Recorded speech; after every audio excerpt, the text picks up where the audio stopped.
Pumalagpos si Pangulong Duterte sa ulat ng Philippine Center for Investigative Journalism tungkol sa umano'y misteryosong paglago ng yaman ng pamilya Duterte.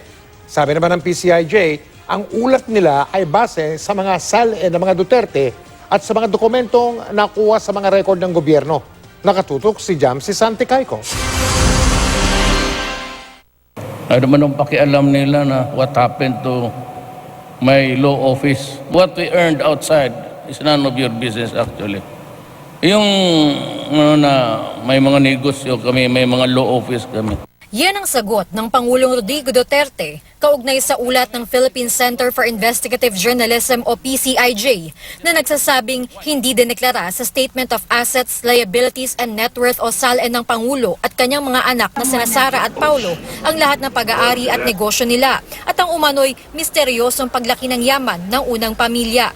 Sa ulat ng PCIJ, nabase raw sa mga dokumento mula sa Securities and Exchange Commission, partner si Duterte sa Fabiosa Duterte Simafranca Carcedo Law Firm na tinaguyod noong 2003 kung kailan mayor ng Davao City si Duterte. Hindi raw ito nakadeklara sa SALN noon ni Duterte. Sabi pa ng PCIJ, malaki raw ang inilago ng yaman ng Pangulo at kanyang dalawang anak na sina Davao City Mayor Sara Duterte Carpio at dating Vice Mayor Paulo Duterte. My law office, ang kasama ko dyan si Attorney Fabiosa. We formed it and about a month after he died. So yung makita mo yung utak ng mga investigative journalists. Kaya pera-pera lang, binabayaran yan kung gano'ng kalalaki. Hoy, yung mga dilaw, all the time I was with my mother. Baski na noong mayor na ako, ang nagpapakain sa akin, nanay ko. Yung nanay ko ang may pera. Yun ang nanay ko nag-iwan ng pera sa amin. Pero kung magkano, bakit sabihin ko sa inyo? Sagot ni PCIJ Executive Director Malu Mangahas, hindi naman dapat magalit ang Pangulo. Ang kanilang report daw ay nakabase sa mga sariling deklarasyon ng mga Duterte sa kanilang SALN at mga dokumento mula sa government records. Sinikap daw ng PCIJ na kunin ang kanilang panig sa mga pinadalang liham sa pamamagitan ng courier, fax at email. Mas mainam daw kung pinagbigyan ng mga Duterte ang hiling para sa kanilang komento o para sa interview bago pa lumabas ang ulat. Nais lamang daw ng PCIJ na magbigay ang mga Duterte ng malinaw at diretsahang sagot sa kanilang mga tanong.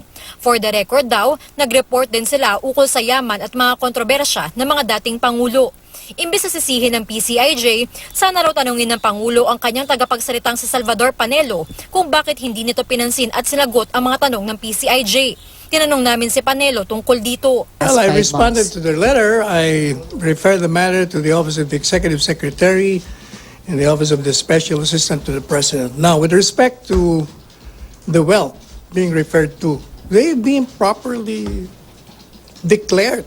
Sabi naman ni Executive Secretary Salvador Medaldea, pinipilit ng PCIJ gawa ng issue ang pinakamaliit na detalye ng salin ng Pangulo para lang sabihing may ginagawang masama ang Pangulo. Pero bigo raw sila. Nananatili raw tinututukan ng Pangulo ang pagsugpo ng katiwalian sa gobyerno.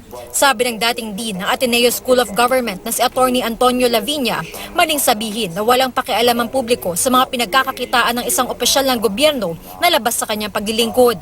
Nakasaad daw ito sa Code of Conduct and Ethical Standards for Public Officials and Employees. Every citizen has the right to be sure that the President and his family is not corrupt, diba? And the SALN, proper use of proper reporting in the SALN, diba, is an important tool for that. Jamsi Santecayco, nakatutok, 24 oras.